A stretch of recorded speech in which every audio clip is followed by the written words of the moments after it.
क्या हाल है आप सबके भाई? यार अगर आपका केमिस्ट्री क्लास 11th का एग्ज़ाम है और आप ना बड़े कन्फ्यूज़न में हो कि क्या पेपर में आने वाला है, क्या नहीं, है ना? होता है ऑब्वियसली।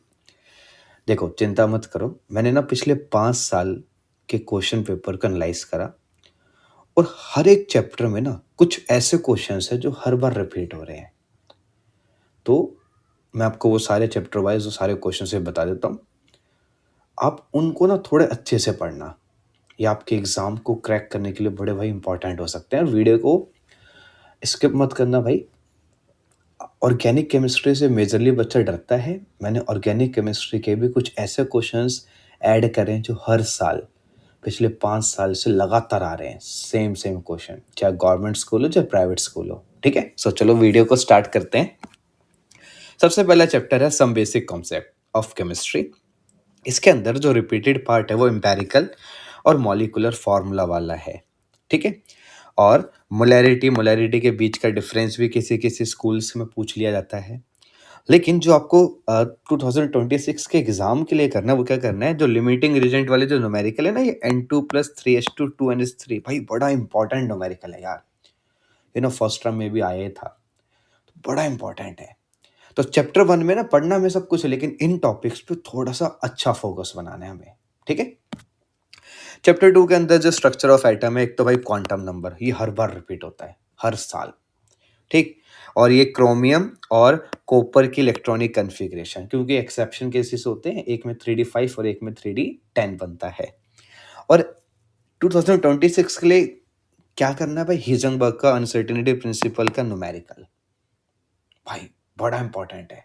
ठीक है, इस क्लासिफिकेशन ऑफ एलिमेंट वाले चैप्टर में जो रिपीटेड क्वेश्चन है वो ये होता है कि आयनेशन एनर्जी नाइट्रोजन की ज़्यादा क्यों होती है ऑक्सीजन से, और ionisation energy of beryllium more than boron. ये हर बार बोलता है, रिपीटेड क्वेश्चन है ये।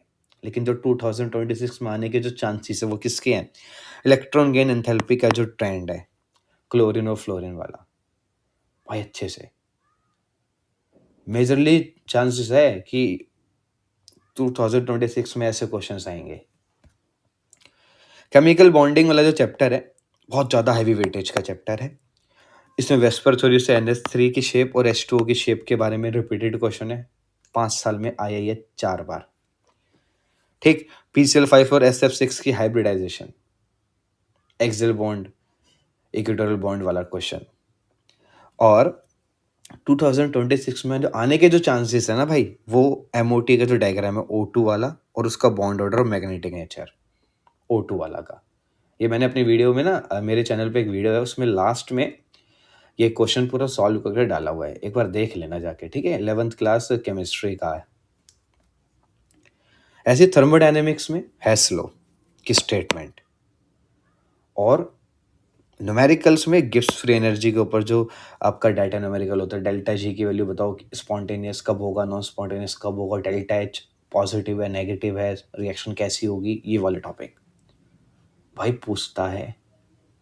इनको एक बार ना इज्जत से पढ़ो यार। ठीक है, ऐसे इक्विलिब्रियम के अंदर ली चैटलियर प्रिंसिपल, भाई हर साल 5 साल में 5 बार ली चैटलियर प्रिंसिपल एग्जाम में आ चुका है। और KP-KC के बीच का रिलेशन, KP-KC के न्यूमेरिकल, बस इक्विलिब्रियम से हर कोई डरता है न्यूमेरिकल्स की वजह से। आप KP-KC पढ़ के जाओ, आया तो ठीक है, वरना हम बाकी चैप्टर्स में स्कोर करेंगे। ऐसे ही रिडॉक्स है, रिडॉक्स के अंदर रिपीटेड क्वेश्चन है बैलेंसिंग वाला। ठीक, और जो आपको पढ़ने करना है एक ऑक्सीडेशन नंबर वाला भी रिडॉक्स में, ये चीज है। ठीक है, और अब GOC जो जनरल ऑर्गेनिक केमिस्ट्री है उसके अंदर IUPAC नेमिंग हर बार आती है। रेजोनेंस और इंडक्टिव इफेक्ट के बारे में क्वेश्चन पूछेगा। और अभी जो 2026 में आने के जो चांसेस है वो किसके हैं, इलेक्ट्रोमैग्नेटिक इफेक्ट और हाइपर कॉन्जुगेशन की डेफिनेशन के, GOC के अंदर। अगर GOC के अंदर तुम्हें IUPAC नेमिंग आती है, अगर आपको रेजोनेंस आता है, इंडक्टिव इफेक्ट आता है, तो आपके नंबर GOC में नहीं घटने वाले। अब ऐसे जो हाइड्रोकार्बन है उसके अंदर कुछ 5 रिएक्शन है जो हर साल पूछता है। देखो मैं तुम्हें बताता हूँ, देखो यहाँ पे देखो, मार्कोनिकॉफ रूल पिछले 5 बार साल में से 4 बार रिपीट हुआ है। Nitration of benzene 3 bar repeat हुआ है पिछले 5 सालों में। और free radical chlorination of methane, ये भी पिछले 5 सालों में 4 बार रिपीट हुआ है।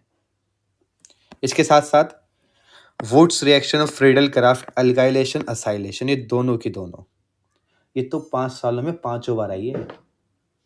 इसका मतलब बड़ी इंपॉर्टेंट है, Wurtz reaction of Friedel craft alkylation और असाइलेशन।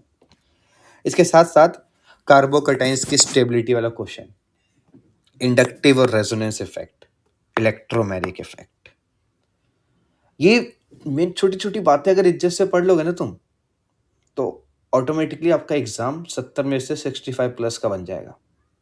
लेकिन इन टॉपिक्स को ऐसे पढ़ना है ताकि मैं बिल्कुल भी ना छोड़ पाऊँ इन्हें। IUPAC ने पिछले 5 साल का सबसे फेवरेट टॉपिक है जीओसी का, ठीक है? और जिसमें से ज़्यादा फंक्शनल ग्रुप कौन से आते हैं? OH और CHO वाले ही देता है, अगर देखा जाए एग्जाम का पैटर्न। और साइक्लिक कंपाउंड में साइक्लोहेक्सेनॉल दे देगा, और कभी-कभी क्या कर रहा है, डबल बॉन्ड और फंक्शनल ग्रुप का कॉम्बिनेशन दे दे रहा है। उसके बेसिस पे बोल रहा है IUPAC नेमिंग लिख के दिखाओ। तो भाई IUPAC नेमिंग तो बड़ा फेवरेट है भाई, 5 साल में 5 बार आया है, और फंक्शनल ग्रुप 2 पे फोकस कर रहे हैं, अल्कोहल और एल्डिहाइड पर। तो ये एक स्ट्रेटेजी है यार, हम कैसे अपने पेपर को क्रैक कर सकें।